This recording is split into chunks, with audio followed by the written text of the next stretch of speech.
to this event. Thank you all for coming. I want to acknowledge the Majority Leader of the Senate, Senator George Mitchell, who is here, and a large number of his colleagues from the Senate and representatives from the House. I want to acknowledge Senator Bingaman, about whom I'll have a word to say again in a moment, Senator Feinstein, Senator Lautenberg, Senator Levin, Senator Metzenbaum, and Senator Riegel. And from the House of Representatives, Representative Schroeder, Hockenbruckner, Andrews of Maine, Carr of Michigan, Representative Jane Harmon, Representative Horn of California, Representative Sander Levin of Michigan, Barney Frank of Massachusetts, Representative Schiff of New Mexico, Payne of New Jersey, Moran and King of New York. I neglected to mention Senator Glenn and Senator Cohen, who are here also. The President announced the Technology Reinvestment Project last March outside a Westinghouse plant in Baltimore. Right away, things went into high gear and began to happen quickly. Some 35,000 people called the TRP hotline, 1-800-DUAL-USE. Let me get that ad out there. 55,000 copies of the TRP program information kit were dispatched to firms, universities, and laboratories all across the country. Thousands of them submitted proposals requesting $8.5 billion in response to $500 million in matching federal funds. Well, today we see the first results. And let me emphasize that these are only the first results. Impressive as this wave of announcements is, it is only the first of several waves and represents only 25% of all the winners who will eventually be a part of this exciting program.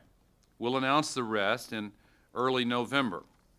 We have a lot of people to thank, and I want to single out Senator Jeff Bingaman, who really is the architect of this program, and Pat Schroeder, the co-sponsor of the program and the leader of the efforts in the House of Representatives, its major champion there.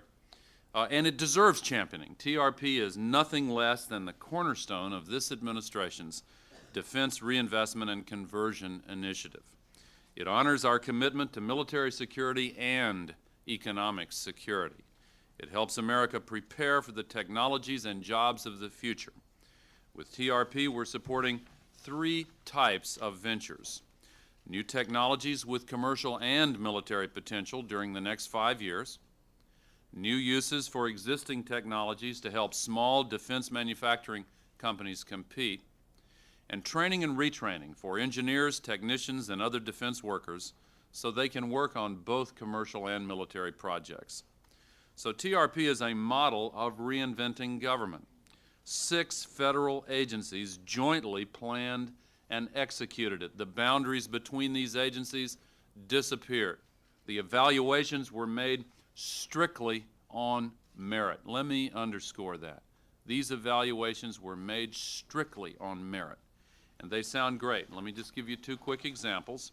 Right now, detectors used in cleaning up the nuclear waste from weapons production can only point to the location of radioactive materials. But a team led by AIL Systems of New York will use the gamma rays given off by the radioactive materials to show the precise location, size, and intensity of the materials. They think they can be selling $200 million worth of these detectors within a few short years. Here's a second example. Right now, we devote a lot of time to cleaning up pollution after it occurs. But at California State University in Fullerton, they're going to retrain displaced defense engineers in environmentally sound products and processes. Then they'll spend 6 months at firms in environmentally sensitive industries that may employ them full-time. There are a lot more examples, and there are some important principles underlying this program. To tell you more about that, it is my pleasure to introduce the person whose vision of the future has made this initiative possible, the President of the United States, Bill Clinton. Thank you very much. Thank you. Thank you. Thank you very much, Mr. Vice President and General Short, Admiral Pariah, Dr. Allen, Dr. Dennis, Senator Mitchell, and distinguished members of Congress. And let me say a special word of thanks to my good friend Senator Bingaman and to Pat Schroeder for the work they have done on this. When I started running for president, one of the core ideas that animated my campaign and that got me really committed to the long endeavor of 1992 was the commitment that we had to find a way, as we built down defenses, to build up a new economy for America with new partnerships between defense technologies and the commercial future that we all seek for our country. I'd like to put this, at least briefly, into a larger context.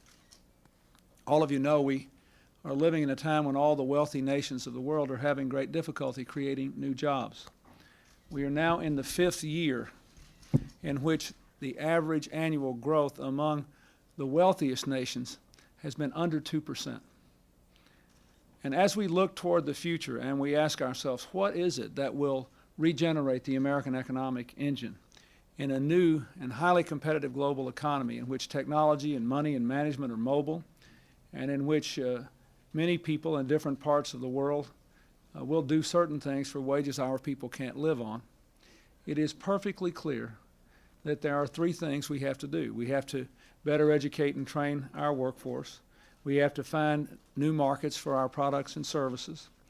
And we have to more rapidly develop new technologies so that technology can continue to be what it has always been for our country and for the world, a net job generator. We know that technologies reduce the number of people necessary to perform traditional services in everything from agriculture to manufacturing. But technology has historically been a net job generator because every time it's done that, it's opened up new ways for people to make a living. There are significant barriers to that today in this country and in all wealthy countries. The reason I believe so strongly in this project, and the reason I believe someday this will become an integral part of our economic policy, not just a way of converting from a defense to a domestic economy, is because we have to find a way to create more new applications for more technologies more quickly so that we can create more jobs. I am very, very happy about this day, and I want to thank all of those who had anything to do with bringing it about.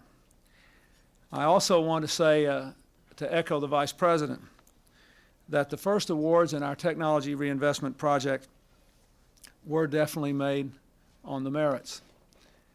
They were made, not surprisingly, largely in areas that had large technological bases related to defense technology, where people have suffered very greatly from cutbacks and are very aggressively looking for alternatives.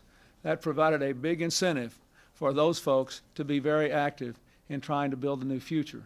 But that is, after all, I'm sure what Senator Bingaman had in mind and what the Congress had in mind in funding this program.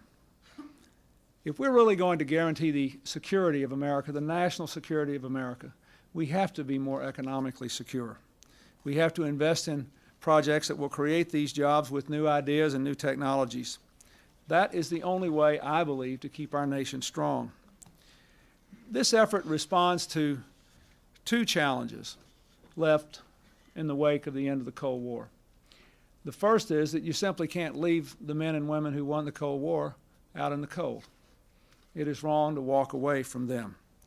From Southern California to Long Island to Connecticut, there are communities, companies, and employees who've depended on defense who now are desperately looking for new ways to make a living. And they can help to make America the strongest country in the world economically, even into the 21st century. The second challenge we have is one that is often ignored, but must not be. And that is to meet our continuing military needs in a world which still contains dangers to our interests, our values, our security, in a time when we may and we want to spend a smaller percentage of our national income every year on defense, but when we know we still have to maintain our lead in defense technologies. So This effort really not only helps us to create new jobs in the civilian sector, it is very good for traditional national defense concerns. The purposes we are promoting are illustrated by the projects that are being supported today, and let me just mention a couple of them. A California-based team is seeking to demonstrate how advanced composite materials developed for high-performance military aircraft can offer major advantages for repairing and replacing our nation's aging bridges. I have seen some of the preliminary work on a recent trip to Southern California. It's a very, very impressive idea with enormous potential in a nation like the United States, which has woefully neglected its infrastructure for 15 or 20 years now, and which has a huge number of bridges which desperately need repairing. This technology will also help the Army Corps of Engineers build lightweight and mobile bridges in combat situations or following natural disasters, such as the one we recently had in the Midwest flood, where so many bridges were wiped out and so many working people were literally cut off from their jobs or faced 4-hour one-way drives just to get to their jobs. Another example, a small defense firm is adapting its pyrotechnic technology for use in emergency rescue equipment. You might ask, how can you have explosive technology used in rescue? Most people are rescued from that. This effort can nevertheless create a whole new generation of jaws of life rescue devices that can save time by making hydraulic equipment much easier to operate. The reductions in weight and cost will make these devices available even to small rescue teams.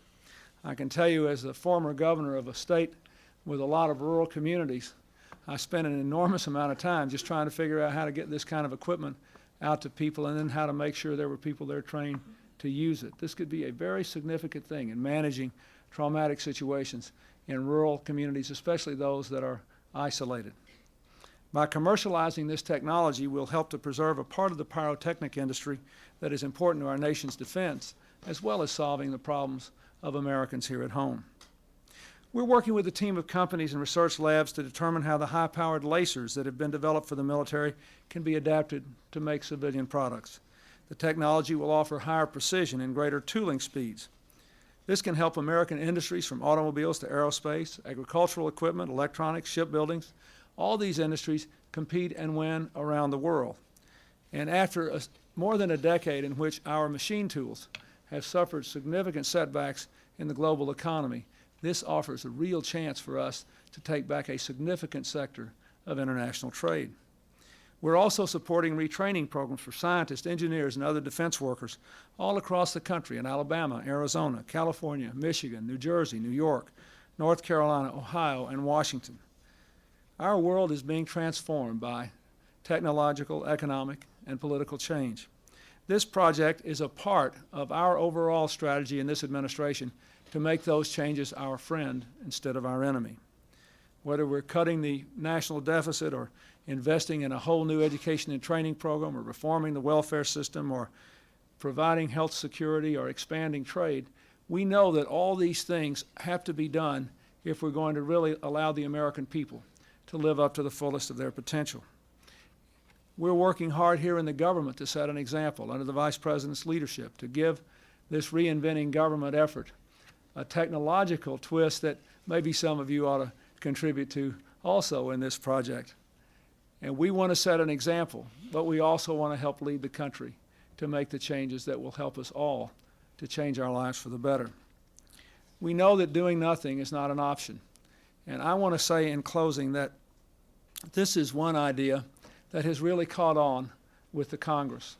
I think because of the debates that have been held over the last couple of years and because of the pressures that have been brought to bear in areas all across America, from the dislocations, the painful dislocations from defense cuts, there's a real commitment. And I want to thank the Congress here that even in the closing days of our debates over the budget, when we have cut and cut and cut so many areas, this program was dramatically increased for next year so that we can maintain the pace of these projects.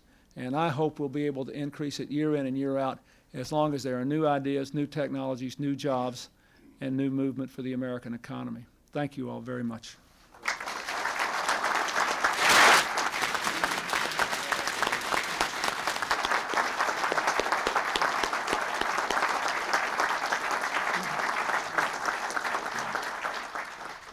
Mr. President, we have 4 short presentations from individuals who will talk briefly about different aspects of this plan. I'm going to introduce all 4 of them at once and ask them to come up, and then at the conclusion of their presentations, the President will have a brief response and concluding comment. Lieutenant General Alonzo Short, Director of the Defense Information Systems Agency, will speak on the importance of technology in maintaining a strong national defense. Antonio Dennis is President and CEO of J. Muller International and will talk about a project involving bridge construction and infrastructure renewal. Kathleen Alam, a senior staff member at Sandia National Laboratories, will describe a project to develop a non-invasive arterial blood gas sensor. And finally, Rear Admiral Mark Pelaeth, Chief of Naval Research, will talk about the relationship of this kind of technology to national defense. First of all, General Short.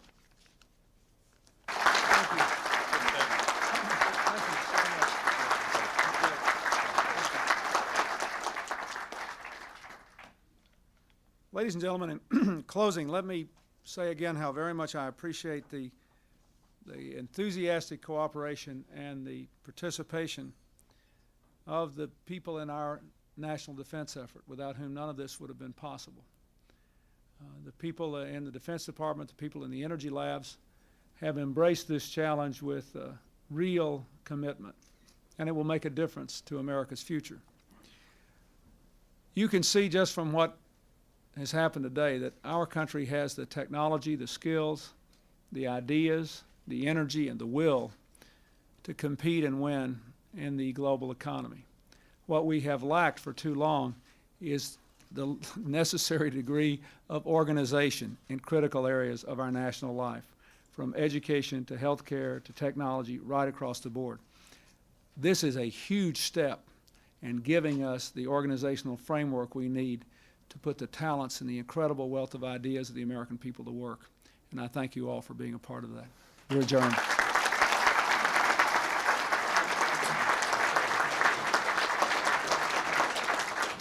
Thanks again, John.